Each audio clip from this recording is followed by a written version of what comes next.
ARPG, Mr. Srinivas, all the senior colleagues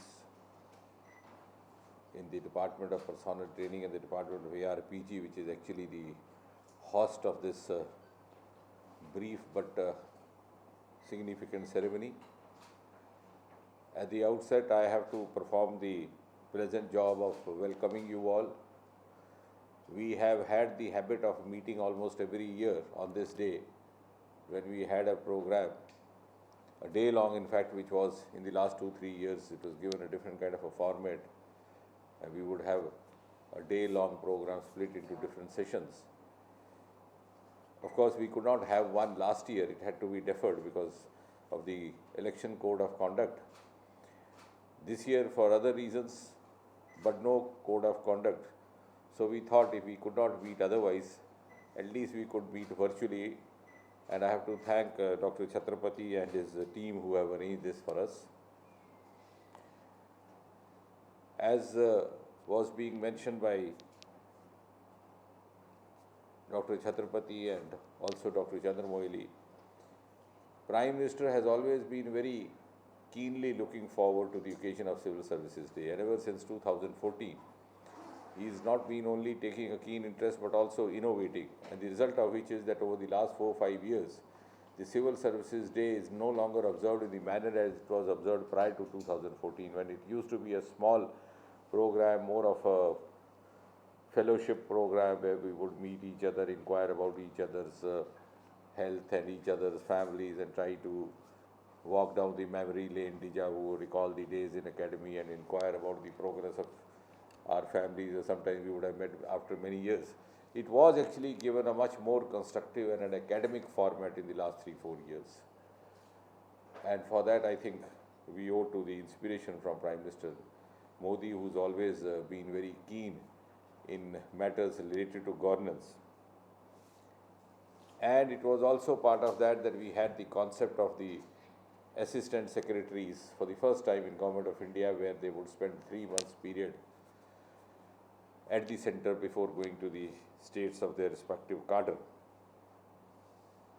And continuing with that tradition, I think now since we are talking under the shadow of Corona, though luckily none of us is infected with Corona, but the shadow is there.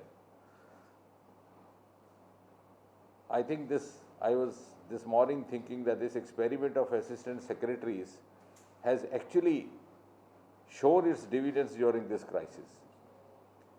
And since we are talking to the district heads almost every day, and we have divided amongst ourselves various districts, and in my kitty there are 20 districts of Jammu Kashmir, 2 districts of Ladakh, and then all the different states of the northeastern region, where I keep talking to different officers, even sometimes chief ministers, even I have been talking to you also, the GAD secretaries from time to time, even the GAD ministers. And most of these districts are now manned by these young assistant secretaries who have gone from here. And they are so forthcoming, so communicative, and full of confidence, which I think has been ingrained in them because of the time they spend over here. And they have been performing extremely well. We have started this practice of actually complimenting young deputy commissioners, young collectors. Every day we send out tweets, and then we also tag the tweet to the IAS Association and even to the PMO, which has further boosted their morale. And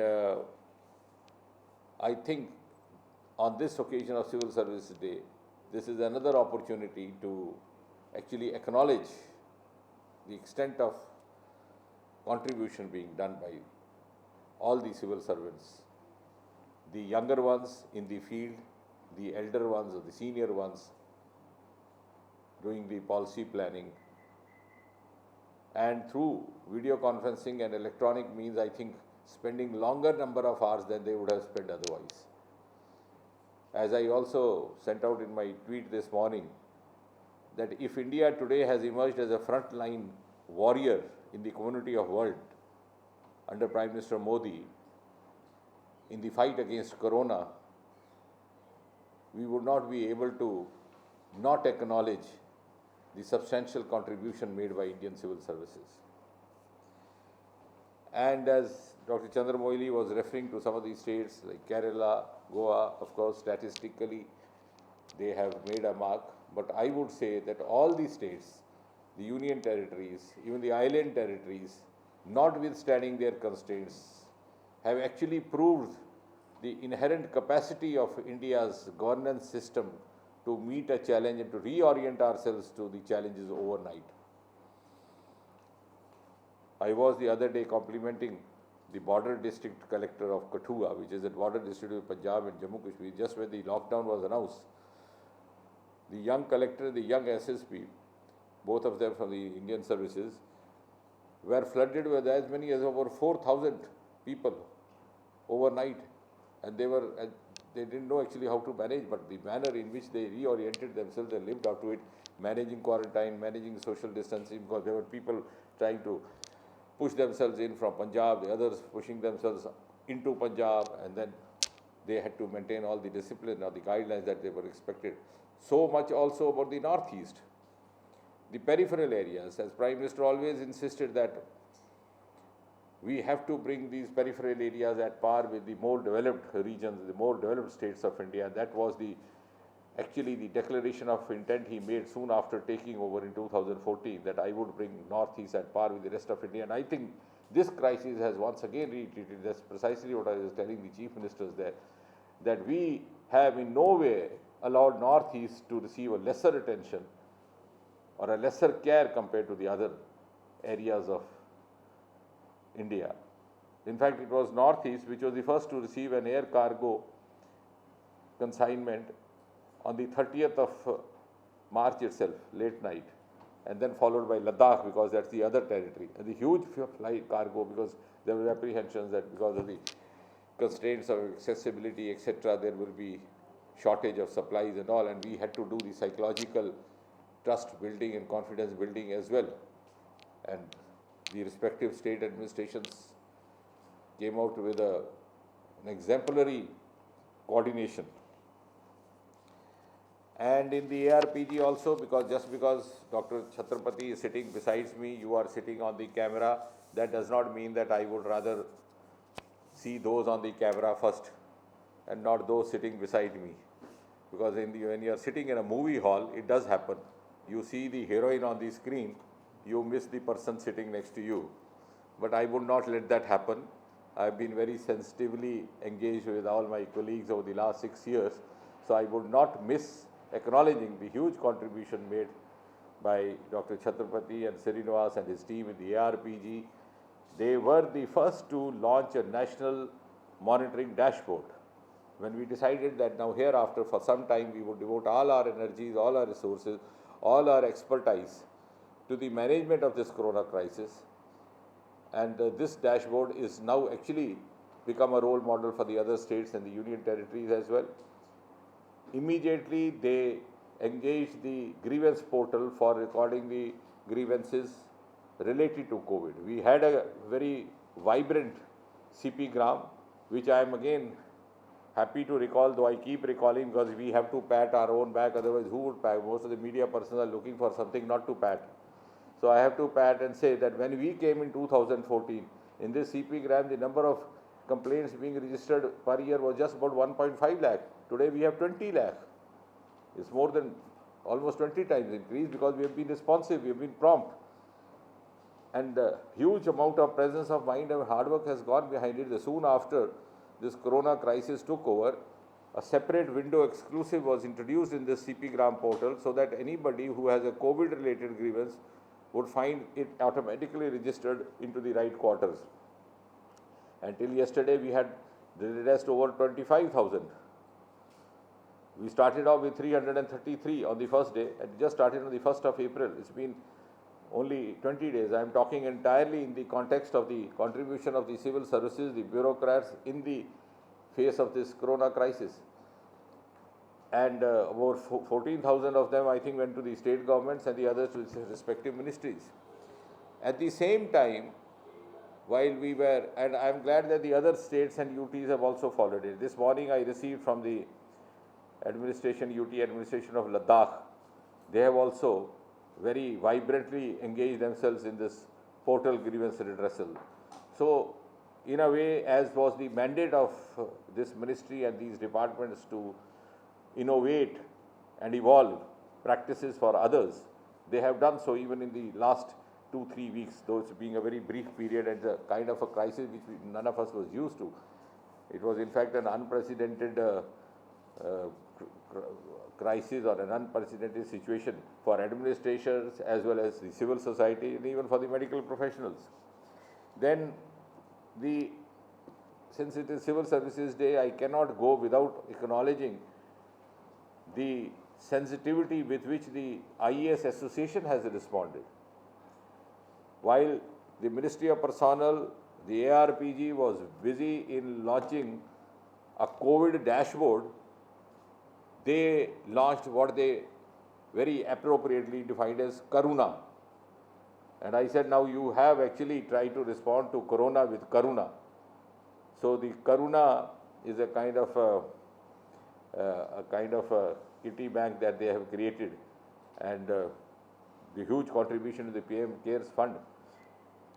Amongst ourselves, we decided that every day when we acknowledge a particular deputy commissioner or a collector from anywhere in India or an SSP for his work, we also tag the Indian Association, the Association of Indian Administrative, the Association of IAS Officers, the Association of IPS, so that sooner or later our superannuated officers would also get to know about what the youngsters are doing and where they have picked up from where they left. Like this morning, just before coming here, I have acknowledged and sent it also to the IAS Association.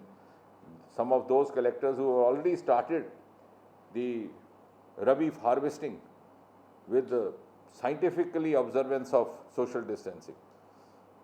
Yesterday, there was a beautiful scenario with some of the police officers led by a young IPS senior superintendent of police who was trying to transfer about 1,200 or so post-quarantine persons to their respective places, making those round circles even on the roadside. So we are acknowledging them, and I think, before I conclude, I would say, when we started off in 2014, all of you would recall, Prime Minister Modi, as far as the working of personnel and general administration is concerned, he gave us a mantra called maximum governance, minimum government. Now, over a period of time, it's been repeated so often that sometimes we don't even actually turn much of attention to it. But while walking to this room, it occurred to me that that mantra of maximum governance, minimum government actually finds its vindication today when our young collectors are acting independently. They are not being regimentated by the government. They have actually very beautifully exhibited their governance skills. Like we had a young collector who had gone from here as assistant secretary. He was the one who pointed out to us, because I am always curious to learn. So I asked him, how did you have the first, I have learned that the first death that has happened in your region or your state was a person from your district. So I couldn't understand how it's all about. And he educated us. And that was the first time we learned that there is some congregation happening in Nizamuddin. And then we sounded the collector in Nizamuddin, and both these boys got together. So the manner in which they have shown their governance skills without being intimidated by government is in itself, I think, the best testimony and the best vindication of Prime Minister Modi's objective of maximum governance, minimum government.